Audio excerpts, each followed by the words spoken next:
Good morning and welcome to the Leadership and Insurance podcast. Nearly got it a program there. That's a good start, isn't it? But it is the Leadership and Insurance podcast.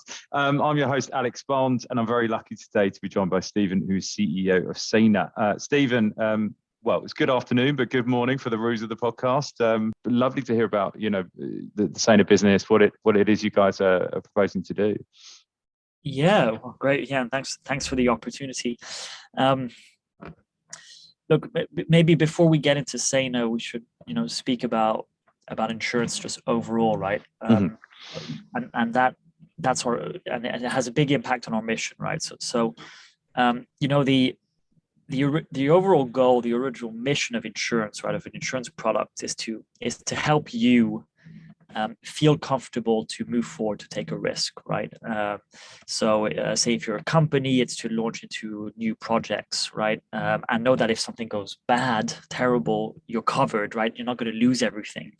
If you're an individual, a consumer, it's daring to buy a new home, right? It's daring to do a trip, right? So insurance normally, right, is supposed to help you move forward. But when you think about it, when you look at how the industry is operating today, people buying insurance do not at all perceive insurance that way, right? They just think it's a mandatory purchase. They generally look for whatever's cheapest.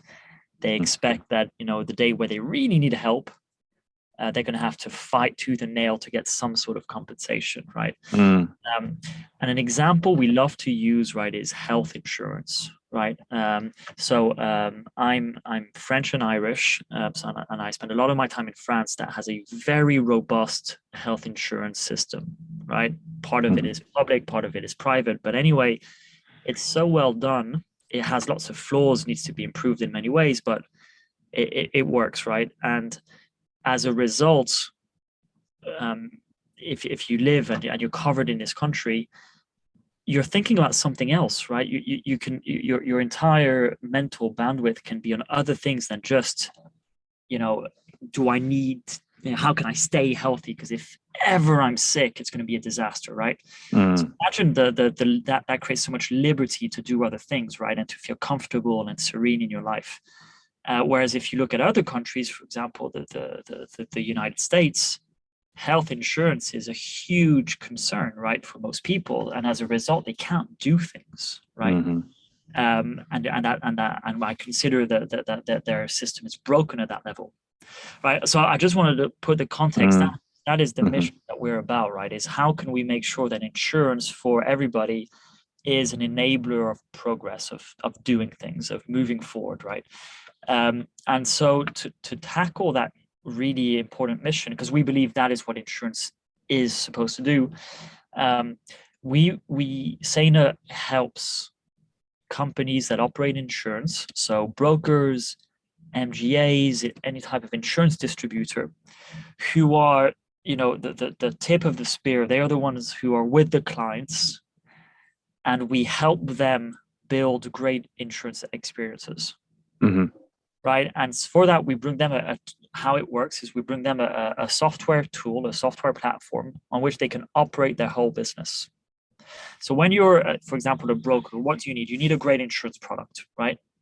So on our platform, on Seyna, you can go and ask for a tailor-made custom insurance product adapted to your strategy as a broker and adapted to your specific clients. Make that happen. We've built underneath this platform, we've built a full stack insurance carrier. So we have built from scratch a carrier. We have a license, we carry risk. And then in the future, we'll also let other carriers come into our platform and help it. But that's really the first part of this platform, the insurance product. However, what makes the platform unique is we've also built all the software so that a broker can use Seyna's software to build their insurance distribution. So all the online and offline sales, quote building, payments, signatures, etc., very easily with little to no IT help. We've built all the SaaS software, so that they can build all the claims experience, and we've built all the software for accounting, for compliance, for any type of admin. And what is magic in the platform is that all these tools, these software tools, are perfectly integrated with the insurance products. Before Seyna, what you had to do as a broker is you had to go see an insurance carrier and say, please give me an insurance product that is competitive.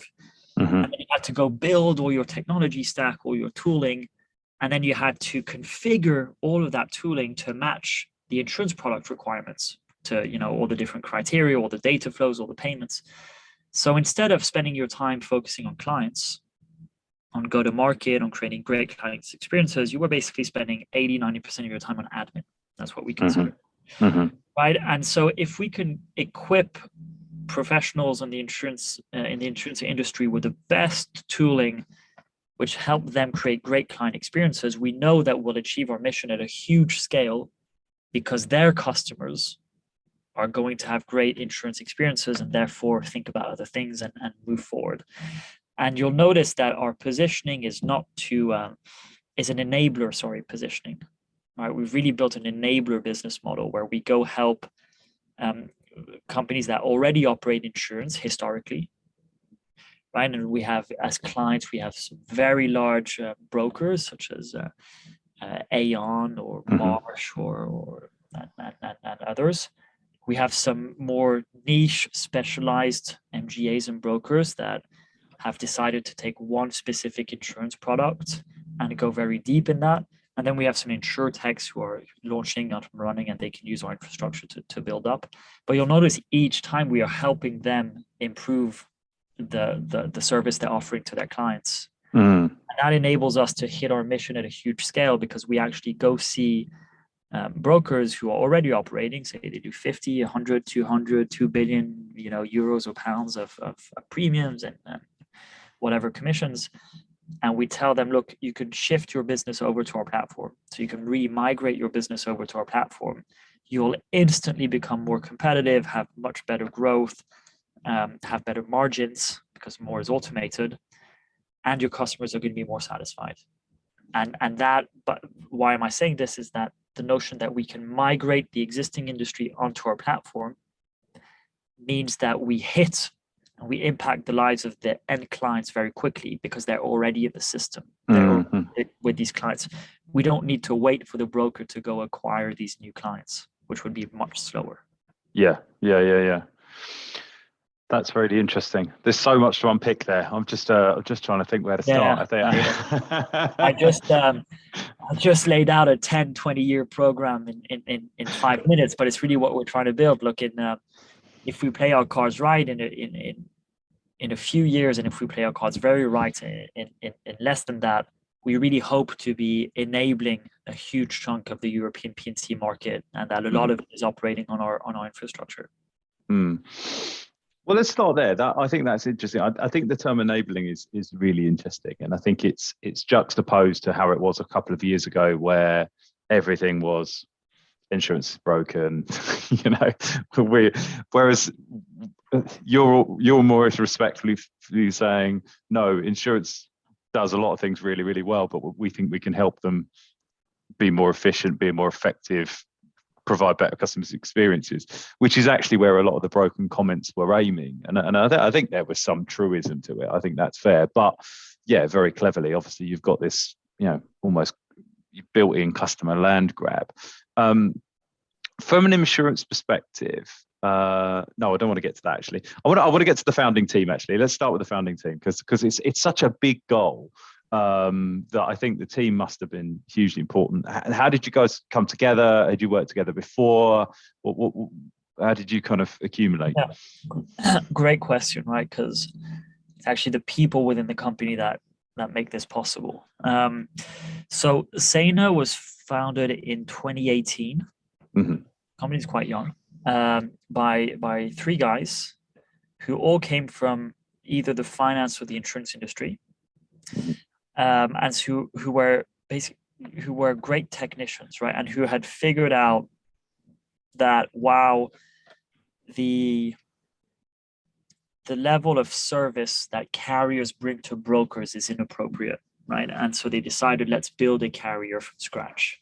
That was the initial part. So to build a carrier from scratch, you really need a technical team, right? You need to know the industry. You need to be from the industry. Even just to get the license It took 18 months of work to get the license, and the French supervisor had not given out a license for these types of risks to build a new independent carrier in about 30 years, right? So it was really a big project.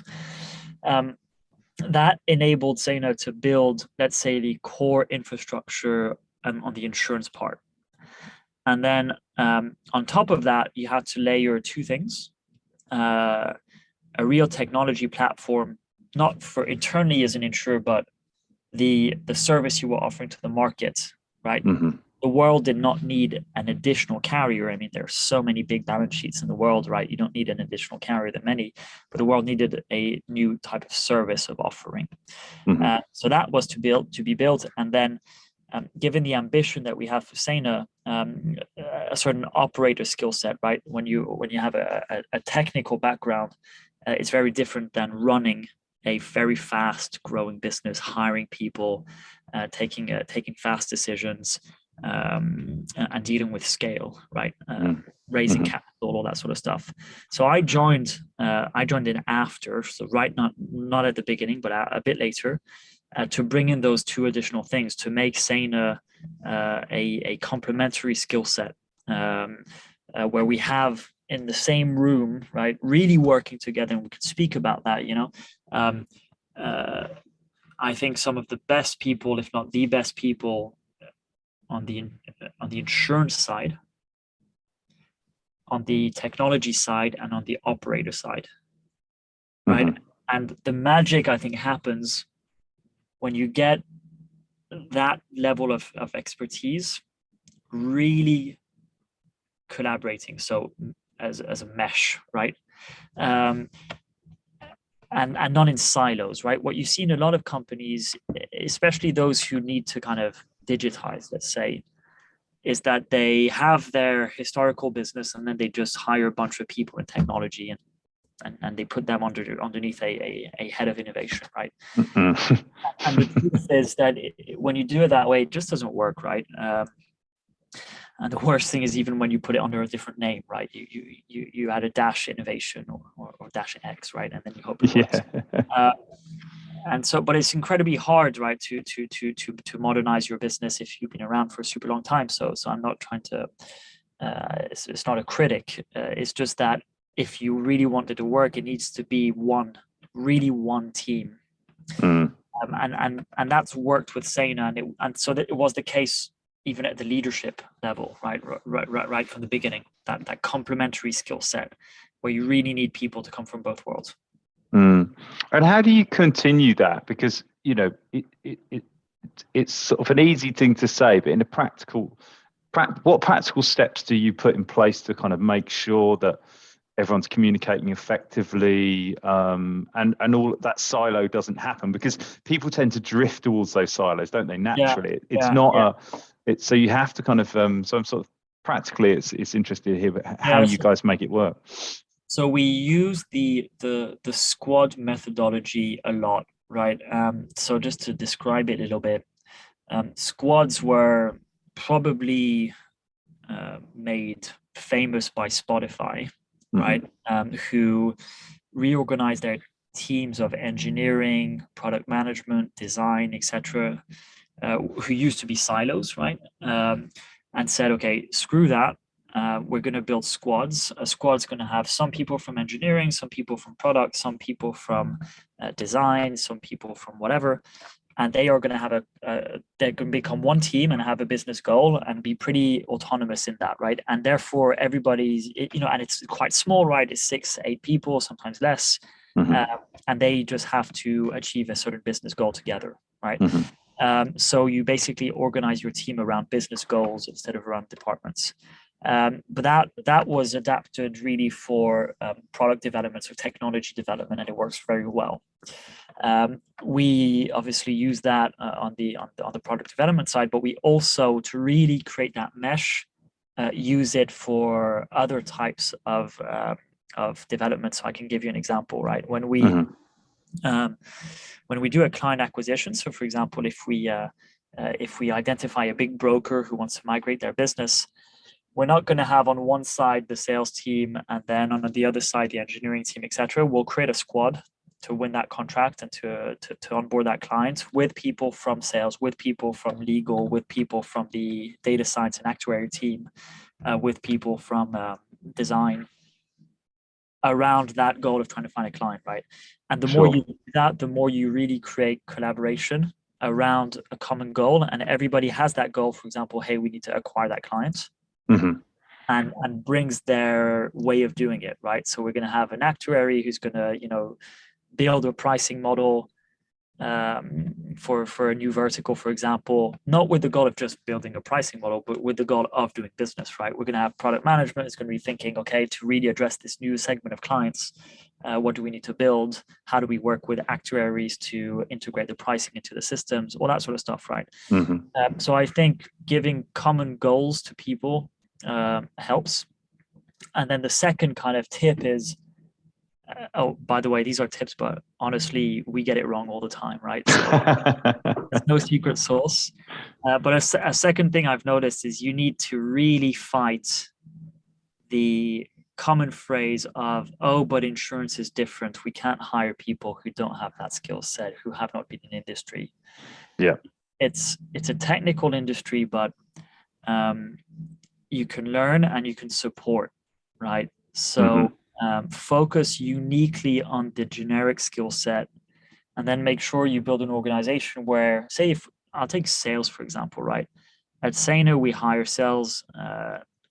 salespeople who, for example, come just from software. They need to build their business, so they need to acquire clients in the insurance space, right? And so sometimes they're with a persona within a client who's speaking about technical stuff, right? About the insurance product, about workflows, about regulatory aspects. Build your organization to make sure that person is able either to learn super quickly, or can come and find the correct expert within your organization and work with them to achieve the acquisition of that client, right? And so you need to really force yourself, right? And I find there's a certain arrogance to say insurance is special or banking is special or whatever is special, right? And on the contrary, we should be very humble. And be very excited by the concept of having people come in with a skill set we absolutely don't have.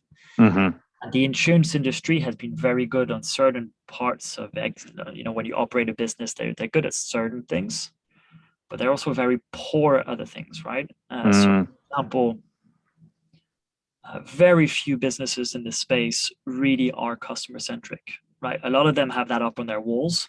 Yeah. But very few know how to do it. They probably want to do it, but how you do it is a certain skill set. Very few really know how to sell software, or very few even know how to build software. Very few know what design is, right? So if you're very, and even like take pricing in actuary, right? There's a bizarre disappearing line between data science and actuaries, right? So you can also hire data scientists and get them to learn about certain parts of pricing of insurance products. But if you only take people from insurance, you're limiting the skill set that you're going after, right? So all these kind of little things is like, do not think that we're special. The industry is special. And on the contrary, try to really embrace, really put into the DNA of your hiring the notion that we need to get various skill sets into the company, and let's focus on our business goal. For example, hey, we really need to be customer centric, even that it's a bit of a wide business goal, and in that case, go find people from the industries that are the best at that, right? And them to figure the stuff out on insurance, right? But don't. If you hire someone from insurance, they're gonna execute the same errors that they've done, in all the previous companies. So it's quite hard, It creates a lot of debate. Yeah. I mean, I see that in my space. I mean, someone that worked in, executive search for 13 years purely in insurance, and then the last 3 has been in insurtech, and Sometimes that's bringing people over from the insurance industry to sell to the industry. Other times it's doing the contrary. It's getting people from outside the space. I mean, one thing that I picked up very quickly, that I was amazed how sophisticated the sales process was in software, as opposed to having worked in insurance. You know, insurance was very relationship driven, and that's not to say there aren't relationships in selling software, but there's a process, there's a structure, there's a methodology, and people study those methodologies. Whereas in insurance, it's you study the drinks menu for longer than you do some selling, strategies. Yeah. I want to move on from hiring. So I'm going to ask you a load of hiring questions there, which is unfair, because otherwise it's just a recruitment specific topic. I wanted to ask you about your feedback, because there is something about this. This is a little bit challenging. We're telling the insurance industry that they're not very good at building software. You've got a very particular take on it, a lot of which I agree with, and so did the audience of the showcase judges at InsurTech Insights, which I know you won. So congratulations on that. But what are the big sort of pushbacks that you have from the industry? And then, of course, where have they really embraced and bought into this? Yeah. There's one major pushback, which is a lot of potential great clients still believe that their core assets, that they're building, or not their core one, but one of the core assets is the fact that they build themselves some technology. And that is a bit of, I believe, an error, and what other industries have showed us is a big error, right? The fact that you have built internally software is good, right? That's, why not? But actually the real asset that you're building is how you puzzle together the best technology that is available on the market to create the most competitive company, right? So everybody should specialize, right? Technology companies are unbelievable at building technology, right? And will be so much better than that at building the actual tech than a broker or an insurer. An insurer will never, or a carrier or a broker will never become a great technology company, a software builder. However, what gives you the edge is, and what I've seen in many other industries, right? And I think insurance is moving towards that, is how you choose the right software provider and how you uniquely use it to build a strong brand, a great customer experience, a very efficient internal business, and have an edge over the competition, right? And so that is one of the pushbacks that we do see, because the market is still in transition, the industry is still in transition, is that the market is still undergoing that inevitable change, which is move away from I need to build tech to I need to buy tech. And that has happened in all the other industries, right? There's a reason why Salesforce is such a big company. And it's hard, right? That's a hard transition, right? But part of our job is to show that it can work, to show that instead of it being a risk, it's actually a huge opportunity. You can reallocate resources to the right things. You can basically focus your entire organization around your customer instead of around building technology, and buy the right technology and benefit from all the improvements that your technology provider will do for you over time. That's a hard pushback. Yeah. Do you think that's something to do with? We've had this discussion a little bit on the podcast before, which is, and this is not to be disparaging at all about the tech teams within either carriers or brokers, but because of the traditional stacks, the legacy stacks they've got, we've talked about the profile of technology teams within an insurance carrier or broker typically are fixing, repairing, maintaining. They're not like a software a software focused company or a software company is just all about innovation and development and continuous kind of like innovation. So there isn't really anyone sitting within these businesses who truly thinks about creating a unique software product. It's really led by the business, which isn't necessarily the best place for innovation on what software can do in its entirety. Yeah, I agree. It's a pretty short answer. But should they, right? Should they? It's almost an impossible problem for them to crack, right? So trying to internally force, something which is not natural, which is stop maintaining, start building. Yeah, it is close to impossible, right? So how do you rapidly innovate? How do you rapidly try new things, right, and prove that they work, and then migrate your old business onto it? Is with third parties, right? If you try to do that internally, you're going to have that constant challenge, which is, but this other thing is broken, so we need to fix it, etc. And so really the only way where the people who are responsible for developing the business can solve this is third parties, in my mind. And you see it, right? And then, however, there's one other item which is quite tough, is what are the financial goals of carriers, right? Not speaking about brokers, etc., but when you think really about carriers, is that their goal is stability, right?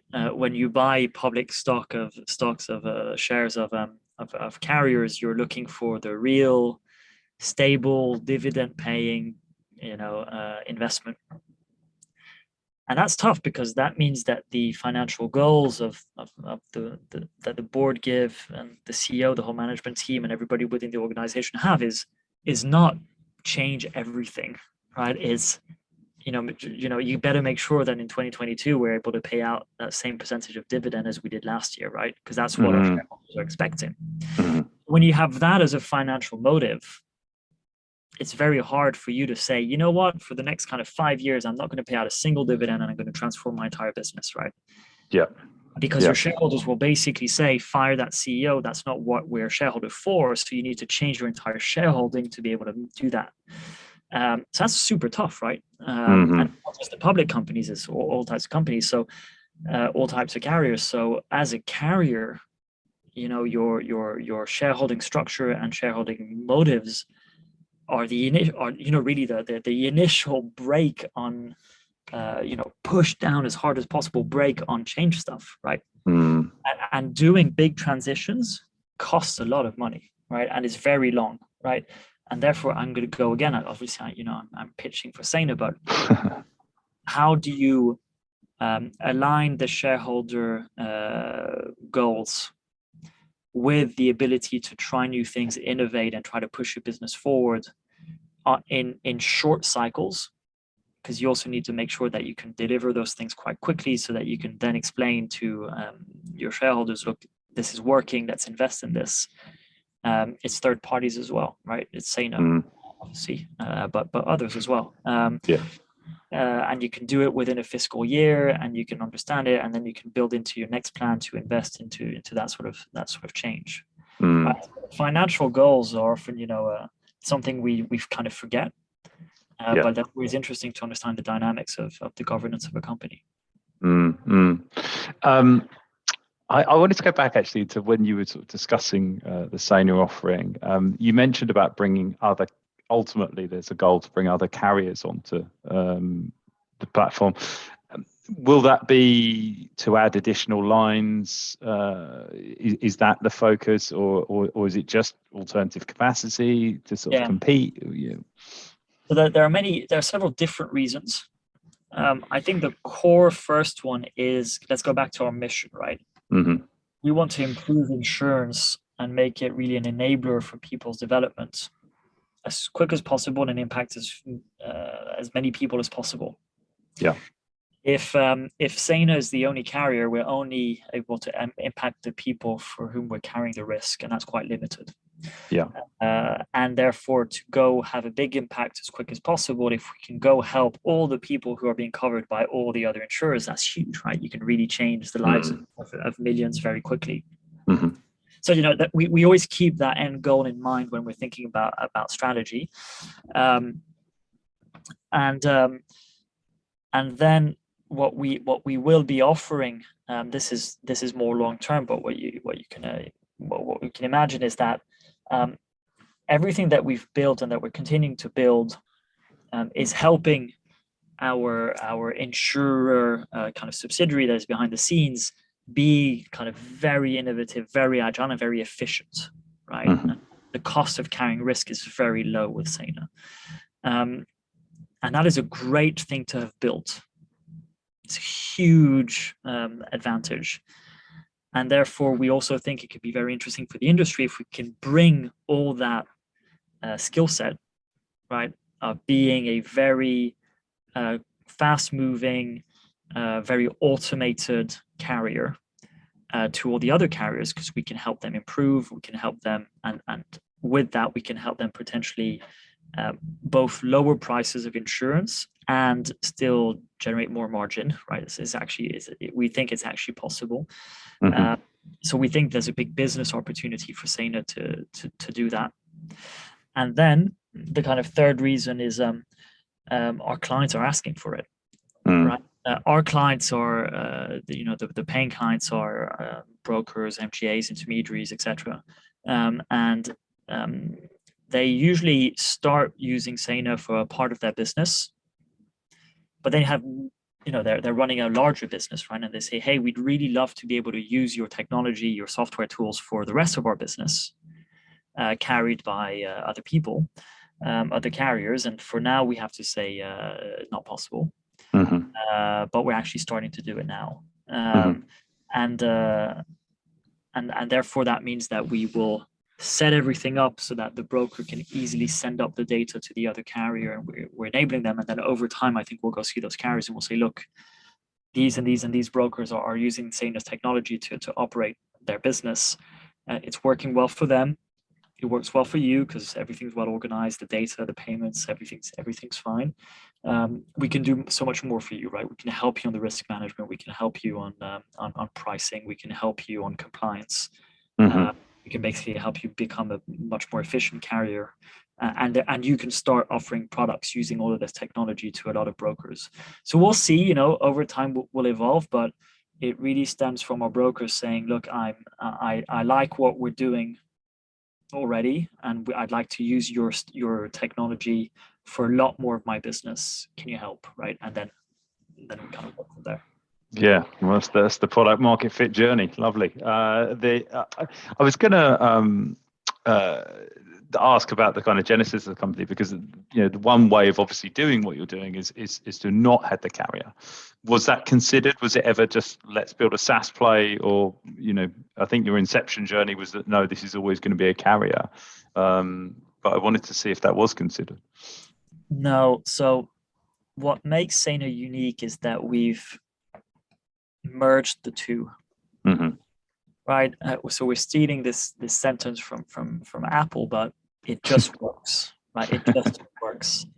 So what I mean by that is by having in the same platform everything that is to do with risk carrying, compliance, all the regulatory aspects, risk management, and the productivity tools for brokers to sell, to manage contracts, to do claims, etc.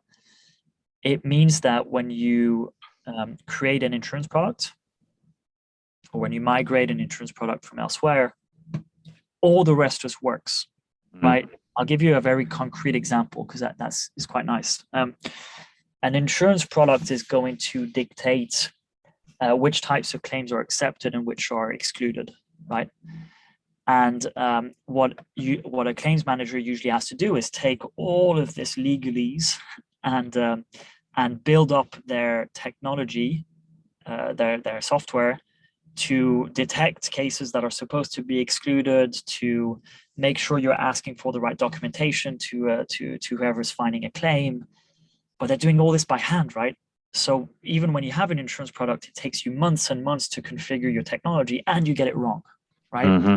Therefore, an audit comes along, the carrier comes along and says, this is wrong, and then you need to reinvest. And it was an agency, and the agency's gone, and whoever was managing IT is gone, and and so what I mean by Seyna just works is that the insurance product is created, boom, the claims, customer finding experience, the claims management takes all that into account, takes the insurance product specificities into account.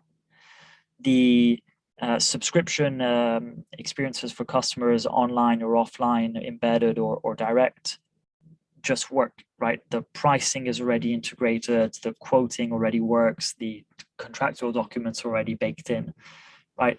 And so to go back to your question, Alex, did we have to build a carrier? Could we have just built the software tool? I think the solving big problems the hard way is often the right solution, right? So we have to really go deep. Does it mean that in the long term it'll stay the same way? No, because to go back to your initial question, by having built the carrier ourselves, by being able to carry risk, by having built a very agile and smart carrier underneath this platform, we've built up a big skill set and credibility, which means that then when we go see other carriers more with a SaaS play, and we say, hey, so you're going to carry the risk and brokers are going to operate on our platform and etc., we know what we're doing, right? We really know what we're doing. And we don't come just with the software, we come with all the service of pricing and legal and audit and all that sort of stuff, right? So it's a really tough business to execute because you need to be very good in it on the insurance side. You need to be very good on technology. You need to be very good in go-to-market. It requires a lot of capital, not just for solvency, but it requires a lot of investments to build up a very ambitious platform. Mm-hmm. But we think it's big, right? We think it's a big opportunity, so that's the way to do it. So no, I think if you just build software, you're not compelling enough. But if you build a magical platform, not sure magical is the right word, but that really requires no work from your clients and just works, then you've got something that is very compelling. Yeah, no, I would agree. I completely buy into it. I think the skin in the game element alone, just the credibility of that is powerful, particularly in an industry that's so obsessed with its own culture and its USP. And I think that's, for me, what I kept thinking was the reason they want to build it is because I think there is still a lot of buy-in to insurance is different, insurance is special. And then that filters down to individual company levels to go, well, we need our USP. And there's a little bit of a naivety of how you buy off-the-shelf software and create a USP for your customer proposition. There's not that learned skill yet, and it's an evolution. So one last question, because I'm really conscious of your time. You've obviously raised a lot of money recently, and so what are we going to see for the rest of 2022? Is it new geographies? Is it new lines of business? So you'll see two things. Well, I mean, you will see two things. There's a lot of stuff going to happen in time. But first is the tooling for brokers and distributors is going to become, much better. I mean, we'll always be unsatisfied, but there's a lot that we want to build and that we're going to be building very quickly. So hopefully our platform is going to become increasingly compelling. It's already quite cool. It already solves a lot of problems and creates a lot of value for customers, but I think we'll go much deeper. Well, I know we'll go deeper. And the second thing is we're starting to enable brokers who sell health insurance. Okay. So that's already started. We're in March now when we're recording, March 2022. So that's very exciting. It's a mass market, right? The first kind of lines of businesses that we helped brokers with were more niche markets. It enabled us to really build up our platform, build up all the systems behind the scenes, build up our credibility. You mentioned credibility, And now, so we're going to start enabling a first mass market. The others will come after, and that's quite exciting. It's so huge that we're really going to dedicate the year on that. And then the third thing, I mentioned two, but there's a third is we're going to start letting the brokers use our platform for all of their business. We spoke about it, so including products that are being carried by others. So that'll also be an evolution, but it's something really the market is asking us to do. Awesome, brilliant stuff, Stephen.